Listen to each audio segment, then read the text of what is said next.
Get 5 coffins ready.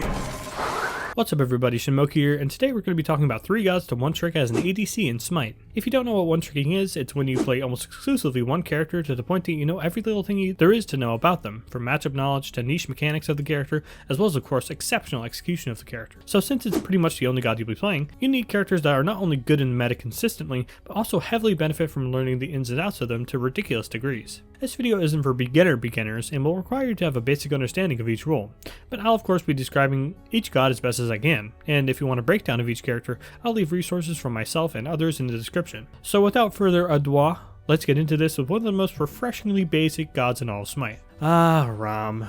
We are so far past you now, dude. But seriously, despite Ram's clear lack of, well, anything compared to more modern Hunter releases, the guy is proof that brutal simplicity can still win the day over ability texts which level biblical proportions. Ram is just sort of an Hunter, but he plays the Hunter role perfectly.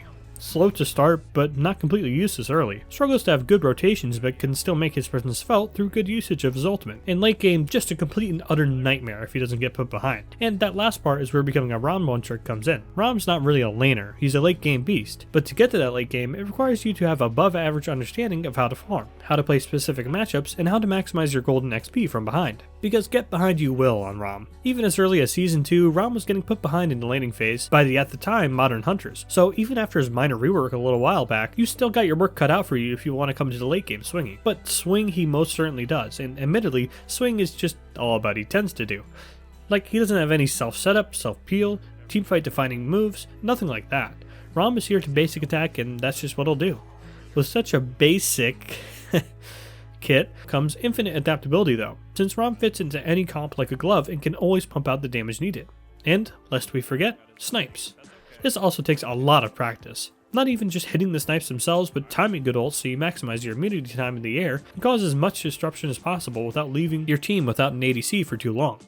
Speaking of snipes though, Hou Yi. Good old Ho Yizzle over here is basically the opposite of Ram. He's heavily ability based with a multitude of utility abilities. Slow to start but quick to start one-shotting, Hou Yi is a complete pain in the ass past the 5-minute mark. From the unavoidable ultimate to the absurd number of crazy ricochets not only in lane but in the jungle as well, Hou Yi feels like he's always got something up his sleeve or right around the corner to make your life difficult. That's another thing though. Hou Yi can have sustained fights with you, or if you're more of a combo heavy ADC, he has the option to easily one-shot you as well. I mean seriously, if you ever use your movement speed into Hou Yi's face, unless you have someone on the way to help you peel him off, he is 100% going to kill you. Best that can happen is he just kind of laughs at you while you're left at 10 HP after his near unavoidable ultimate. And then of course, you forgot you're against Hou Yi and he lands an absurd ricochet on you and kills you while you're trying to back. Therein lies the big reason for one-tricking Hou Yi, mastering those ricochets. I stand by what I said in my Hou Yi guide, where it's not 110% necessary to ricochet while landing to get by on Hou Yi, but the Hou Yis who know how and when to perform every last stupid 1-2 bounce combos are the most annoying but also the most effective Hou Yis.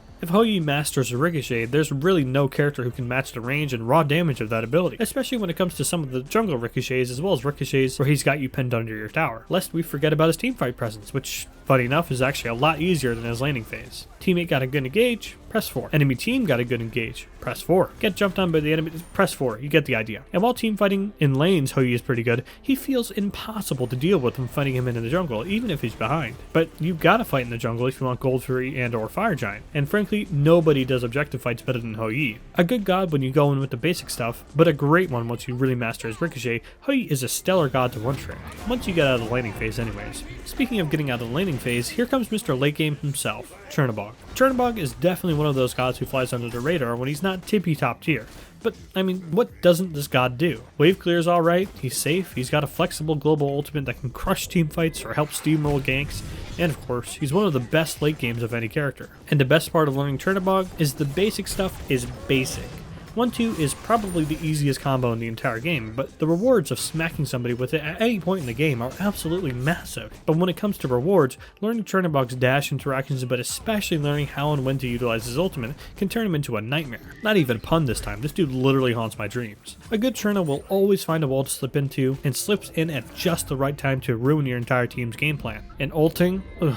Good Chernos just always seem to time the ult perfectly, so that there's just enough cooldowns down for him to slip in there with his silly damage mitigations and 60% attack speed stem on top, just to obliterate teamfights. I mean, timing your dash well and positioning yourself in such a way that you always have a good wall to slip into is impressive.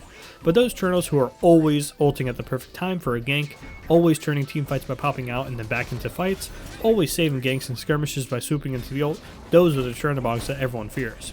At least they come to fear as the match progresses anyways, as Chernobog doesn't really have the pedigree of someone like an Artemis, an Apollo, a Cupid, Hou Yi, who you just know they're going to bust a teamfight wide open with their ultimate. Chernobog is more sneaky about that. Anyways guys, I hope you liked my list of ADCs to one trick. Join me next time where I put a bow on this and talk about 3 junglers to one trick. And thanks for watching.